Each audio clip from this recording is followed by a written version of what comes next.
समन्ता चक्रवालेषु अत्रा गच्छन्तु देवता सद्धम्मं मुनिराजस्य सुनन्तु सग्गमुखदं ධම්මස්සවන කාලෝ අයං වදන්තා ධම්මස්සවන කාලෝ අයං වදන්තා ධම්මස්සවන කාලෝ අයං වදන්තා තිලෝ අග බුදු පියා දෙසුබන අසන්නට අවසර තියෙනවා දෙවිඳුනි වඩින්නට කාලය එළඹ ඇත බුදු බණ අසන්නට දෙවියොත් වඩිවාමෙහි බණ අසන්නට දෙවියොත් වඩිවාං අද බණ අසන්නට බුදු සරණ වේවා සාදයම් සරණ වේවා සංඝ සරණ වේවා මෙතුම් සරණින් ජයම වේවා සාදු සාදු සාදු. හොඳයි සද්ධාවන්ත වාසනාවන්ත ගුණගරුක පින්වතුනි, අපි හැමදාමත් බුදුරජාණන් වහන්සේගේ දහමට සමීප වෙන්න හදනවා ඒක කෙරෙන්නේ නෑනේ. අපි බුදුරජාණන් වහන්සේගේ දහම මොකක්ද කියලා දන්නේ නෑ. ඒකයි වෙලා තියෙන්නේ. ඕන හොඳට සිහි කල්පනාවෙන් ලෞතර සම්මා සම්බුදුරජාණන් වහන්සේගේ බුද්ධානුශාසනාව අද ටිකක් විවරණය කරන්න උත්සාහ කරනවා. ඒක හොඳට අහගන්න ඕන. ඒක තේරෙන්නේ නෑ ගොඩක් අයට. ඒක හොඳට තේරුම් ගන්න, හොඳට පැහැදිලි වෙන්න මුලින්ම අපි මෙන්න මේ භාවනාව කරමු. අතීතයේ නිරුද්ධ වී ගිය යම් සංස්කාරයක් වීද ඒ සියලු සංස්කාර ධර්මයෝ හේතුන්ගෙන් අටගත්තෙයින්ද වහා වෙනස් වී ගියෙයින්ද අනිත්‍යයි අනිත්‍යයි අනිත්‍යයි. ඒ සියලු සංස්කාර ධර්මයෝ මම නොවෙයි, මගේ නොවෙයි, මගේ ආත්මය නොවෙයි. අනාගතයේ යට නොගත්තා වූ යම් සංස්කාර ධර්මයක් වේද ඒ සියලු සංස්කාර ධර්මයෝ හේතුන්ගෙන් අටගන්නායින්ද වහා වෙනස් වී යනයින්ද අනිත්‍යයි අනිත්‍යයි අනිත්‍යයි. ඒ සියලු සංස්කාර ධර්මයෝද මම නොවෙයි, මගේ නොවෙයි, මගේ ආත්මය නොවෙයි. මේ වර්තමානයේ අටගෙන තිබෙන යම් සංස්කාර ධර්මයක් වේද ඒ සියලු සංස්කාර ධර්මයෝද හේතුන්ගෙන් අටගන්නායින් වහා වෙනස් වී යන හේයින් අනිත්‍යයි අනිත්‍යයි අනිත්‍යයි. ඒ සියලු සංස්කාර ධර්මයෝ මම නොවෙයි, මගේ නොවෙයි, මගේ ආත්මය නොවෙයි.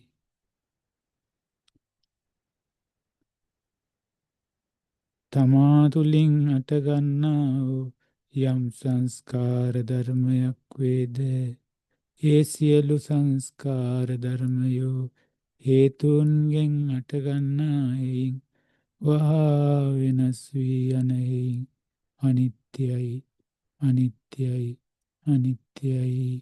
ඒ සියලු සංස්කාර ධර්මයෝ මම නොවෙයි, මගේ නොවෙයි, මගේ ආත්මය නොවෙයි. බාහිරින් හටගන්නා වූ යම් සංස්කාර ධර්මයක් වේද, ඒ සියලු සංස්කාර ධර්මයෝ හේතුන්ගෙන් හටගන්නායින් වහා වෙනස් වී යනෙහි අනිත්‍යයි අනිත්‍යයි අනිත්‍යයි. ඒ සියලු සංස්කාර ධර්මයෝ මම නොවෙයි, මගේ නොවෙයි, මගේ ආත්මය නොවෙයි. ගොරෝසු ස්වභාවයෙන් අටගන්නා වූ යම් සංස්කාර ධර්මයක් වේද, ඒ සියලු සංස්කාර ධර්මයෝ හේතුන්ගෙන් අටගන්නායි වහා වෙනස් වී යනෙහි අනිත්‍යයි අනිත්‍යයි අනිත්‍යයි. ඒ සියලු සංස්කාර ධර්මයෝ මම නොවෙයි, මගේ නොවෙයි, මගේ ආත්මය නොවෙයි. සියුම් ස්වභාවයෙන් අටගන්නා වූ යම් සංස්කාර ධර්මයක් වේද, ඒ සියලුම සංස්කාර ධර්මයන් හේතුන්ගෙන් අටගන්නායි වහා වෙනස් වී යනෙහි අනිත්‍යයි අනිත්‍යයි අනිත්‍යයි. ඒ සියලු සංස්කාර ධර්මයන් මම නොවෙයි, මගේ නොවෙයි, මගේ ආත්මය නොවෙයි. හීන ස්වභාවයෙන් හටගන්නා වූ යම් සංස්කාර ධර්මයක් වේද, ඒ සියලු සංස්කාර ධර්මයන් හේතුන්ගෙන් හටගන්නායි වහා වෙනස් වී යනෙහි අනිත්‍යයි අනිත්‍යයි අනිත්‍යයි. ඒ සියලු සංස්කාර ධර්මයන් මම නොවෙයි, මගේ නොවෙයි, මගේ ආත්මය නොවෙයි. ප්‍රනීත ස්වභාවයෙන් හටගන්නා වූ යම් සංස්කාර ධර්මයක් වේද, ඒ සියලු සංස්කාර ධර්මයෝ හේතුන්ගෙන් හටගන්නායි වහා වෙනස් වී යනෙහි අනිත්‍යයි අනිත්‍යයි අනිත්‍යයි. ඒ සියලු සංස්කාර ධර්මයෝ මම නොවෙයි, මගේ නොවෙයි, මගේ ආත්මය නොවෙයි. ළඟින් හටගන්නා වූ යම් සංස්කාර ධර්මයක් වේද, ඒ සියලු සංස්කාර ධර්මයෝ හේතුන්ගෙන් හටගන්නායි වහා වෙනස් වී යනෙහි අනිත්‍යයි අනිත්‍යයි අනිත්‍යයි. ඒ සියලු සංස්කාර ධර්මයෝ මම නොවෙයි, මගේ නොවෙයි, මගේ ආත්මය නොවෙයි. දුරින් හටගන්නා වූ යම් සංස්කාරයක් වේද, ඒ සියලුම සංස්කාර ධර්මයෝ හේතුන්ගෙන් හටගන්නායි වහා වෙනස් වී යනෙහි අනිත්‍යයි අනිත්‍යයි අනිත්‍යයි. ඒ සියලු සංස්කාර ධර්මයෝ මම නොවෙයි, මගේ නොවෙයි, මගේ ආත්මය නොවෙයි. සියලුම සංස්කාර ධර්මයෝ මම නොවෙයි, මගේ නොවෙයි, මගේ ආත්මය නොවෙයි.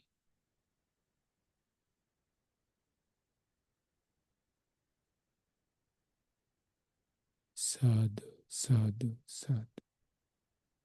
හොඳයි. මං හිතනවා පින්නත් හැම කෙනාටම ගොඩාක් දහමට නැඹුරු වෙන්න පුළුවන් ආකාරයට සිත එකඟත්වයට පත්වීමට ආරම්භ වුණා. එහෙම විසිරිච්ච හිත ධර්මයකට එකඟ කරගන්න බැරිව තියෙන හිත ධර්මය හා එකලස් වුණා කියලා මං හිතනවා. එහෙම වුණානේ. ඔව් එහෙම වෙන්න ඕනේ. එහෙම වීම සඳහා තමයි මම මේ පොඩි භාවනාව කරේ. දැන් මෙතන ඉඳලා මේ කියන කරුණු කාරණා හොඳට තේරුම් ගන්නත් පුළුවන් ඥානයක් ඔබ එක්ක පිටනවා. ඒක තේරුම් අරගෙන අනම්මනම් කෝලම් කරගන්න නැතුව හොඳට සිහිනුවන පවත්වන්න ඕනේ මේ ඥාන එක්ක අවබෝධයකට යන්න. එතකොට තමයි වටිනාකමක් මේ ධර්මයෙන් අපි ගත්තා කියලා සතුටු වෙන්න පුළුවන් වෙන්නේ. ඒ නිසා පින්නතුනේ අපි දන්නවා මේ ධර්ම අවබෝධ වෙනවා කියලා කියන්නේ සීල සමාධි ප්‍රඥා ඔස්සේ. කොහොමද? සීල සමාධි ප්‍රඥා ඔස්සේ තමයි මේ ධර්ම අවබෝධයකට යන්නේ. එතකොට මේ සීල තියෙනවා එක එක ආකාරයේ සීල්. සමාධිත් තියෙනවා එක එක ආකාරයේ සමාධි. ප්‍රඥාත් තියෙනවා එක එක ආකාරයේ ප්‍රඥා. ඉකිවි. දැන් අපි ගත්තොත් ලෞකික මට්ටම එක යනවා ලෞකික සීලය. ලෞකික සමාධිය. ලෞකික ප්‍රඥාව. ඊළඟට ලෝකෝත්තර මට්ටම එක යනකොට ලෝකෝත්තර සීලය. ලෝකෝත්තර සමාධිය. ලෝකෝත්තර ප්‍රඥාව. දැන් අපිට ඕනේ කරන්නේ මොකක්ද අවසානට? මේ සියල්ල අවසන් වෙන්නේ ලෞකික මට්ටම් වලට ගියා කියලා. ලෞකිකව සිල් රකින්න අපි. නේද? සිල්පද දැනගෙන ලෞකික සීලය හොඳට රකින්න. ඒ වුණාට අපේ ප්‍රශ්න ඉවර නැහැනේ. ලෞකික සමාධි වඩනවා. ලෞකික සමාධි ගොඩාක් වඩනවා අපි.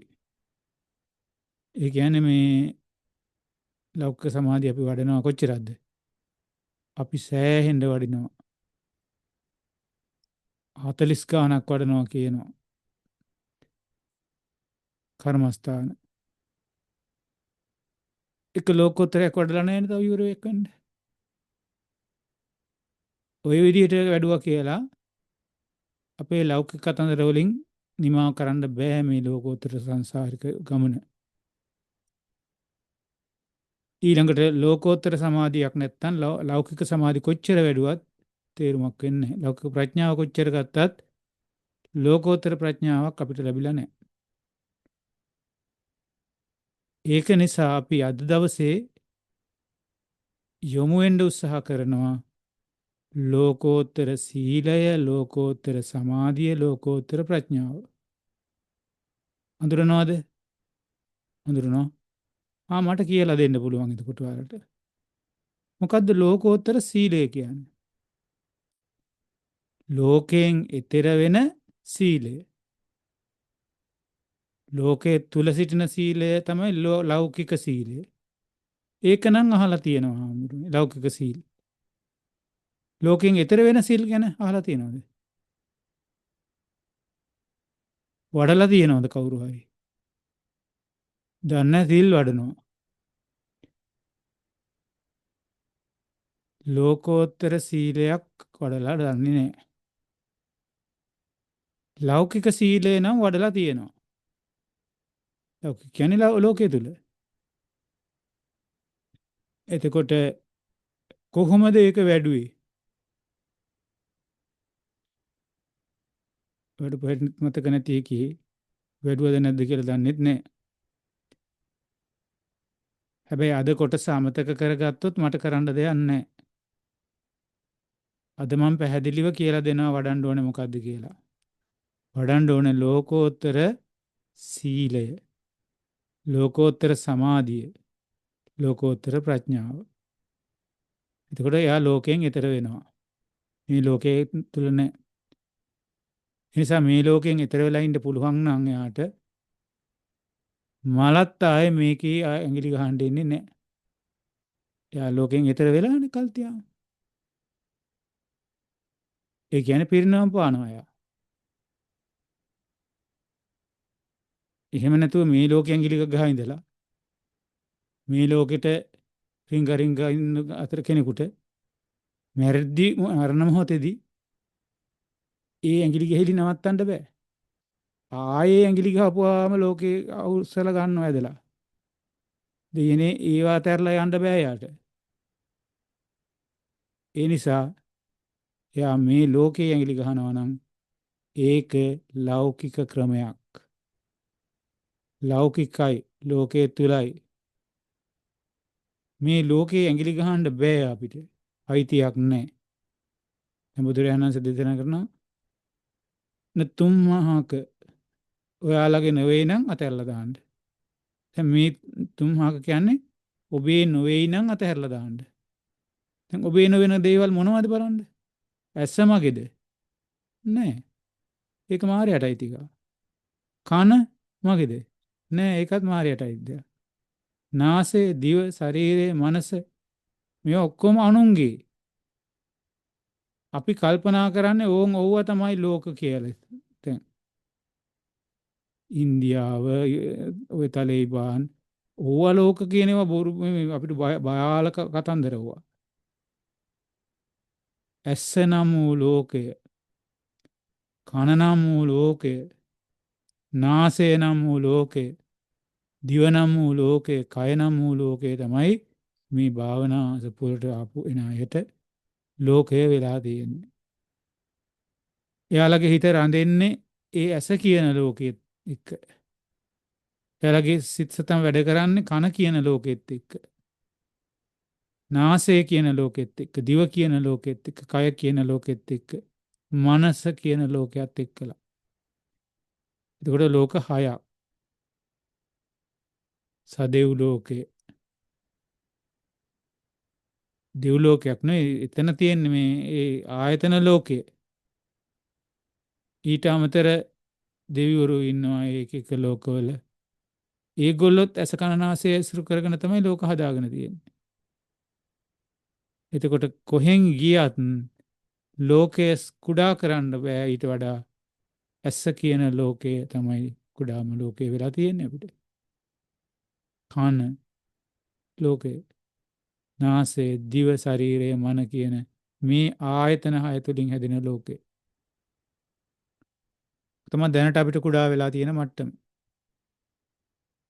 දැන් ඔය ඇසෙන් කියන ලෝකේ අතහැර ගන්න බැරි කමක් තියෙනවා අපිට. එහෙන් බල බලා හිටපු දේවල් එනවා. කනෙන් අහහා හිටපු දේවල් අපිට එනවා. නාසයෙන් ඇසුරු කරගෙන හිටපු දේවල් අපි ආයි ඇදලා ගන්නවා ලෝකෙට. ලෝකෙන්. ආන් ඒක නිසා තමයි අපිට ලෝකයක දේවල් ලෝකයෙන් ඈතර වෙන්න බැරි වෙලා ලෞකික වෙලා ඉන්නේ අපි.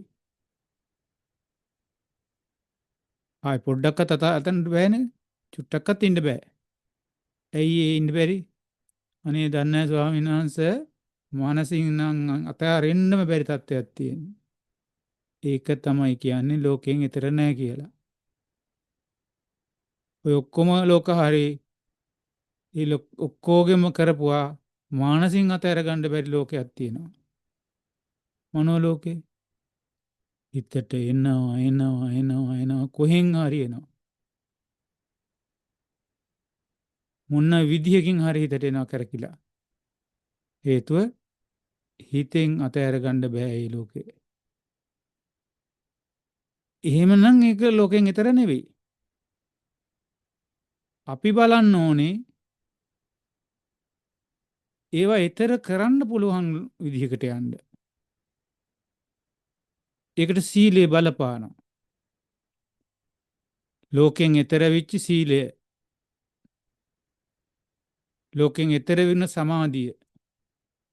ලෝකෙන් ඈතර වෙන ප්‍රඥාව. මෙන්න මෙහෙම ලෝකෙන් ඈතර වෙනවා කියන්නේ මොකද්ද කියලා බලමුකෝ ඉස්සෙල්ලා. අපි කිසිම ලෝකයකට අදාළ නැහැ. කොයි ලෝකෙද ඉස්සෙල්ලා බලන්නේ? ඕනේ ලෝකයක්. හැම ලෝකයක් ගැනම කලකිරෙන්න ඕනේ. අපි අතර වෙන්න බැරි නම් වෙලා තියෙන්නේ මොකක්ද දන්නවද? කිසිම ලෝකයක් ගැන කලකිරීමක් නැහැ. හැම ලෝකෙම අල්ලගෙන ඉන්නේ මේ. එහෙනම් අපි මොකද කරන්න ඕනේ? ඒ හැම ලෝකයක් ගැනම එපා වෙනකම්ම කලකිරෙන්න ඕනේ. එතකොට ඒ ලෝකය හිතට එපා වෙනවා. මේ හැම ලෝකයකම බලන්න තියෙන ප්‍රශ්නේ ආට ගන්නවා නටනවා අපි අන්තිමට අසරණ කරනවනේ කට්ටිය. ඒ නිසා ඒ ලෝකෝත්තර වෙන්න දෙන්නේ නැත්තේ ලෞකිකව තිබෙන ආසාව විසින්.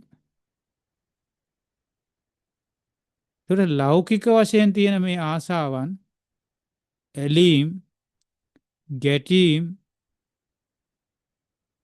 දුරු කරගන්න වෙනවා. ඒ ආශාවන් තියෙන අය ඉන්නවා සමහර දේවල්ට ඇලෙනවා. තව සමහර අය ගැටීම් වලට යනවා. නේද? කොටසක් ඇලීම් වලට යනවා කොටසක් ගැටීම් වලට යනවා. ඔන්න දුරු කරන්න ඕන දේවල්. ඔබ හිතට ගන්න මේ ලෞකිකව මොන දෙයකටත් මං ඇලෙන්නේ නැහැ. ඔබ හිතට ගන්න මේ ලෞකිකව මොන දෙයකටවත් මං ගැටෙන්නේ නැහැ. අන්නේ ඇලීමත් ගැටීමත් දුරු කරනවා මං. ලෞකිකව ඇලීමයි ගැටීමයි දෙකම දුරු කරනවා. අන්න එහෙම තැනකට එන්න පුළුවන් වුණොත් ලොකු ජයග්‍රහණයක් ඔබ කරගත්තා වෙනවා. මොකද්ද? විනේය ලෝකේ අවිජ්ජා දෝමනස්සං කරගත්තා වෙනවා. එයා ඒ ඇලීමත් ගැටීමත් දෙකම දුරු කරගත්තු කෙනෙක් වෙනවා. ඊට පස්සේ එයා සාමාන්‍ය කෙනෙක් නෙවෙයි. එයා සතිපට්ඨාන ධර්මයක් එක්ක එකතු වෙන්න පුළුවන් කෙනෙක්. ඒ ලෝකයෙන් ඈතර වෙන තත්ත්වය ගැන බලවත් සිහියක් කැමැත්තක් එකතු කරනකොට එයාට පුළුවන්කම ඇති වෙනවා ලෝකෝත්තර සති ධර්මයේ දියුණු කරගන්න. ලෝකෝත්තර වශයෙන් ක්‍රියාත්මක වෙන්න. එතකොට එයා ලෝකෝත්තර කෙනෙක්. එයාට ලෝකෝත්තර විමසීමක් ආරම්භ වෙනවා. එතකොට එයාගේ සීලය ලෝකෝත්තර සීලයක් වෙනවා. එතකොට එයාගේ සමාධිය ලෝකෝත්තර වශයෙන් වැඩෙන්න පටන් ගන්නවා. ලෝකෝත්තර ප්‍රඥාවක් වැඩෙන්න පටන් ගන්නවා එයාට. ඔන්න ඔය විදිහට ගිහිලා තමයි ඒ ලෝකෝත්තර අවස්ථා ටික විවර කරගන්නේ. ගොඩක් දේ කරලා නෙවෙයි. කර හිටපුවා නැවතිනවා එතන. ඇහෙන් කරපුවා. හැදාගෙන චක්කු විඥානය හදාගෙන ඇහෙන් නටෝ හිටියනම් ඒක ඇහැ ඇතුලේ වැඩක් නේ. එකකින් ඊතර වෙනවා කියන්නේ ඇස තුල ඉන්න බෑ යා. ඇස අතාරිනවා. එතකොට ඇහෙන් වැඩ නතර කරනවා. ඊළඟට කනෙන් කරපු වැඩ අතාරිනවා. ඒ නිසා මෙතන තියෙන්නේ කරපුවා අතාරින්න තියෙන දෙයක්. ඇසෙන් කරපු දේවල්, කනෙන් කරපු දේවල්, නාසයෙන් කරපු දේවල් අත්හැරලා දානවා. ආස කරපු දේවල් අතහරිනවා. ගැටිච්ච දේවල් අතහරිනවා. ඇලීම් ගැටීම් දෙක අතහරිනකොට එයාලා ඒවයි අතහරින සමාධියකට කැමති වෙනවා. එතකොට කිසි හේතු සහිත කිසි දෙයක් නැහැ. හේතු තුලින් හටගන්න කිසිවක් නැහැ. දැන් ඕවනේ හේතු තුලින් හටගත්තේ පිට. දැන් හේතු තුලින් කිසිවක් හටගන්නේ නැහැ. එතකොට දැනෙනවා හේතු බංගා නිරුච්චති. හේතු නිරුද්ධ වෙනකොට සියල්ල නිරුද්ධ වෙනවා. ඇස නිරුද්ධ වෙනවා. කන නිරුද්ධ වෙනවා. නාසය නිරුද්ධ වෙනවා. දිව නිරුද්ධ වෙනවා. කය නිරුද්ධ වෙනවා. සමස්ත සියලු ධර්මතා නිරුද්ධ වෙනකොට අපිට පිරිනිවන් පාන සුදුසුකම එනවා. පැහැදිලි ඇති නේද? අපි පස්සේ දවසක තව ටිකක් පැහැදිලි වෙන්න කතා කරමු. පැහැදිලි නැති කොටස් තියෙනවා නම් මේ කොටසත් එක්කලා ඔබ මේ දේශනාවට යටින් දායි. පැහැදිලි නැති කොටස් තියෙනවා නම් අහගන්න ඕන අය ලියලා දායි. නැති අය ලියන්න නැතු ඉඳී. නැති අය එයාලගේ කෝලම් දායි. දැන් කරන්න දෙයක් නැහැ නේ. ඉතින් කෝලම් කරන්න ඕනට එහෙම අවස්ථාව ලැබෙයි. අනිත් අයටත් එක්ක නැති කරයි මේක ඕන. එහෙනම් හැම දිනාටම තෙරුවන් සරණයි. උතුම් ධර්මය අවබෝධ කරගන්න වාසනාවන් සියලු දෙනාට සැලසේවා.